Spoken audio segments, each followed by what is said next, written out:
E a doutora, que é pediatra, doutora Sara. Então, doutora, no tratamento do Covid, é um tratamento ainda está engateando, ainda não tem ainda um protocolo definido, né? Porque ela está se comportando de maneiras diferentes de pessoa para pessoa. Exato. Né? E no caso, qual seria a gravidade em uma criança asmática com asma controlada? Bom, os estudos mostram, né, que a taxa de letalidade, né, no geral, da Covid-19 em pediatria, ela é menor do que na população adulta, que é menor do que na população idosa ou com comorbidade. Sim. Só que isso não significa que seja uma doença simples ou uma doença que a gente deva negligenciar. Atualmente, em março, né, no final do mês passado, a Sociedade Brasileira de Pediatria publicou um documento compilando todos os dados, né, de março do ano passado para cá. E eles avaliaram que a taxa de letalidade, no geral, da população de 0 a 19 anos e a letalidade dos internados reduziu em quase 4%. Eles chamaram a atenção que tem algumas características que conferem uma maior gravidade na criança. A criança que possui outras doenças, por exemplo, asma, problemas renais, problemas pulmonares, né? Asma, que também é conhecido como bronquite, ou uma chieira no peito, ou uma tosse que não melhora. Essas crianças, em geral, têm asma e não são diagnosticados.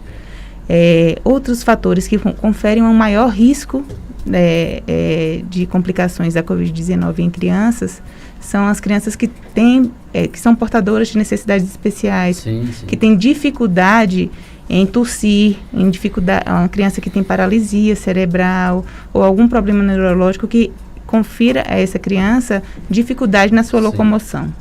Outro grupo que foi verificado que tem um risco maior de adoecimento, de complicações, são as crianças que têm algum problema oncológico, que tiveram sido tratadas, que estão sendo tratadas eles viram que nessas crianças o risco de complicações é maior. Então, do ponto de vista geral, a asma em si, ela é um fator de risco isolado para complicações da Covid-19 na pediatria. É um dos fatores de risco. Mas se essa criança tem uma asma controlada, ou seja, uma criança que usa as medicações de forma correta, né, vai frequentemente para o seu pediatra ou pneumopediatra, usa as bombinhas, né, as famosas bombinhas, não somente na crise, mas usam de forma preventiva, essas crianças...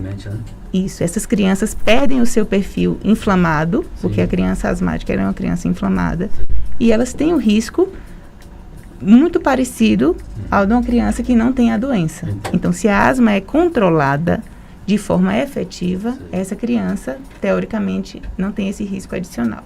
A senhora falou, como é que a senhora advogaria se a senhora fosse educadora? E claro que é, né? A volta às aulas das crianças. A senhora falou na imunização dos profissionais, né, dos professores. E como é que ficaria as crianças? Aquelas crianças que tivessem algum tipo de comorbidade, ficaria sem participar, então, da escola, é isso ou não? Quando, em agosto, agosto, é o que se fala agora, né?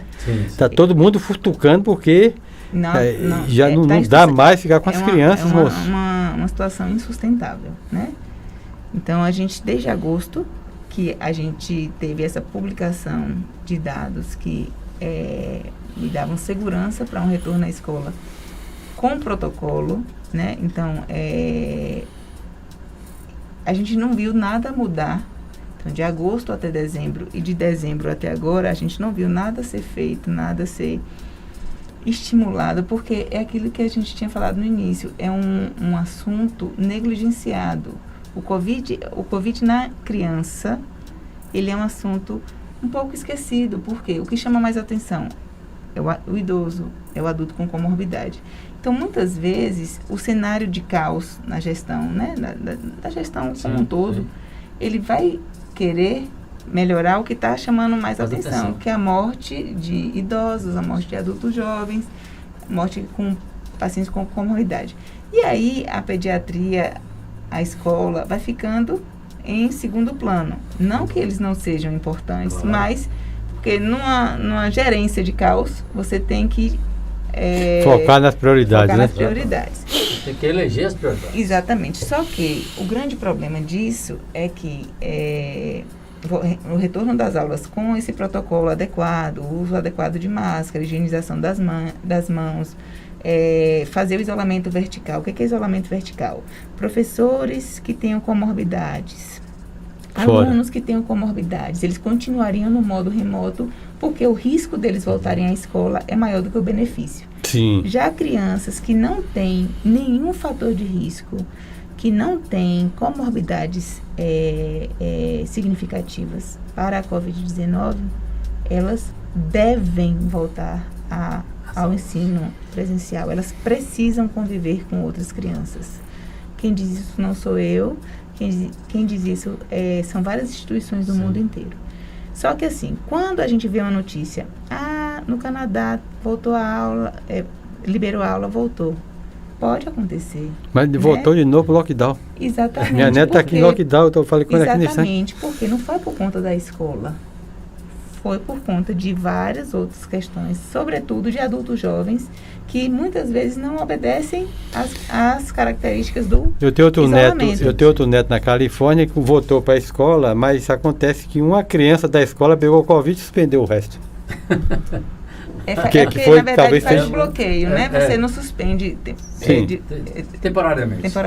Para observar. Mas agora já voltaram, lá nos Estados Unidos, todo mundo já voltou para a escola. Nesse caso aí você faz um bloqueio de 4 a 7 dias e observa sintomas. A gente faz a busca ativa desses casos. E aí, uma semana depois, não teve surto, retorna à escola. Porque protocolo não é só usar máscara, não é só usar a higienização de mãos. Protocolo é você ter gestão da crise. Então, eu estou numa escola, a sala de minha filha teve um paciente que testou positivo. Ou o pai desse paciente testou positivo. Esse coleguinha tem que ficar em casa pelo menos 7 dias. Sim. E ele, para voltar para a escola, ele deve ser testado. Também, né? Certo? O pai não precisa testar novamente depois que passar do tempo do isolamento, porque não vai fazer diferença. Porque a fase ativa do vírus é na fase inicial. Ué, então vamos fazer isso, vamos botar o menino para a escola, uai. Claro. Grande problema é que assim... como é que vamos fazer? O grande problema é que quando a gente fala o retorno à escola, a gente tem escolas com a miríade muito vasta de condições e de características. Por exemplo, tem escolas que têm condições de me aplicar esse protocolo de forma bem planejada, né? De forma que eu garanta uma aplicação efetiva desse protocolo, mas eu tenho escola que ela não tem condição. Por exemplo, a questão da máscara, que faz parte do protocolo em si. Sim. Ela é um divisor de águas, ela impede totalmente.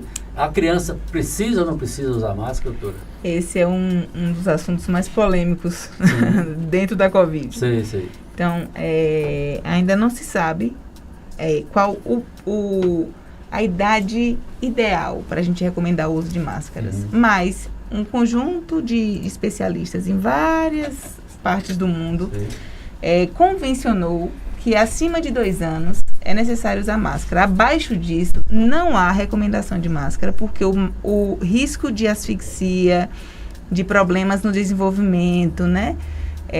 Para essas crianças seria maior do que o uso de máscara. Sim. Então, abaixo de 2 anos, não há recomendação de máscara. Essa é uma recomendação da Academia Americana de Pediatria, do CDC americano e da Sociedade Brasileira de Pediatria. A OMS, em contrapartida, recomenda uso de máscara acima de 5 anos. E ainda há outras instituições algumas europeias, que me dão o regulamento para usar máscara acima de 6 anos.